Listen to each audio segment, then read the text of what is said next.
Comprendre l'effet de levier. Profiter d'un effet de levier, c'est emprunter de l'argent pour investir davantage que les fonds dont on dispose. Autrement dit, vous augmentez votre niveau d'endettement pour accroître votre capacité d'investissement. Pour bénéficier de l'effet de levier en achetant des actions, vous pouvez utiliser ce que l'on appelle le service de règlement différé SRD. Ce service vous donne la possibilité d'acheter et de vendre des actions sans avoir à sortir de l'argent. Vous réglerez alors vos positions à la fin du mois boursier. Avec cette option, vous pouvez bénéficier d'un effet de levier pouvant aller jusqu'à 5 fois le montant des avoirs disponibles dans vos livres.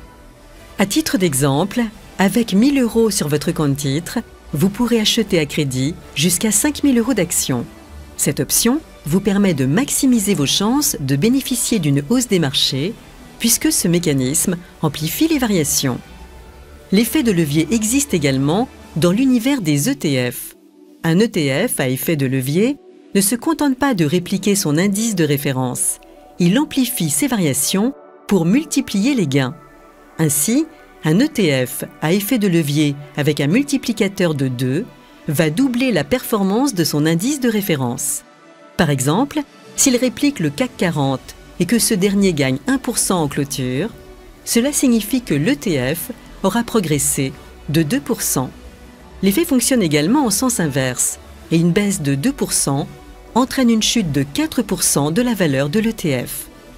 L'effet de levier est également souvent associé à certains produits de bourse, comme les varants, les turbos ou encore les leverage and short. Dans le jargon boursier, on parle aussi d'élasticité, un mot très imagé permettant de comprendre que l'effet de levier amplifie les variations d'un actif financier appelé sous-jacent. Prenons l'exemple du turbo, instrument financier qui permet de bénéficier de la hausse ou de la baisse d'un actif financier.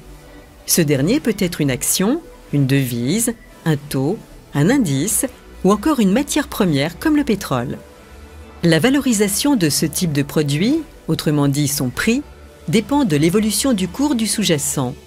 Si ce dernier augmente de 1%, alors le cours du produit augmentera 2, 3, 10 fois plus vite en fonction de son coefficient multiplicateur qui est l'effet de levier du produit. Cette élasticité est aussi proportionnelle au risque. Ainsi, un turbo avec effet de levier de 2 sera forcément moins risqué qu'un turbo avec effet de levier de 15. Une illustration rapide. Imaginons que vous pariez sur la hausse du sous-jacent en achetant un turbo call sur le CAC 40 d'élasticité 10. Si le CAC 40 gagne 2%, le call gagnera 20%. Et inversement, si le CAC 40 perd 2%, alors le prix du turbo call perdra 20%. À noter que le turbo dispose d'une barrière désactivante. C'est d'ailleurs sa principale caractéristique.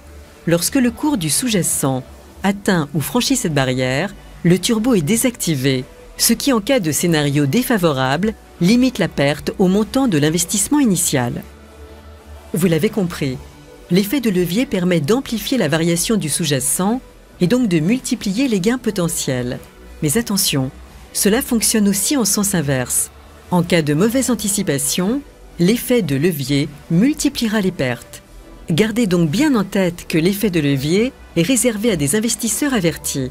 Il nécessite en effet une bonne connaissance des marchés et, le cas échéant, du sous-jacent. En résumé, si vous ne connaissez rien au marché pétrolier, évitez de parier sur l'évolution du baril de Brent dans 6 mois. Enfin, n'oubliez pas les principes de base. Conservez toujours une épargne de précaution et n'investissez qu'une faible partie de votre capital dans des produits dits à risque.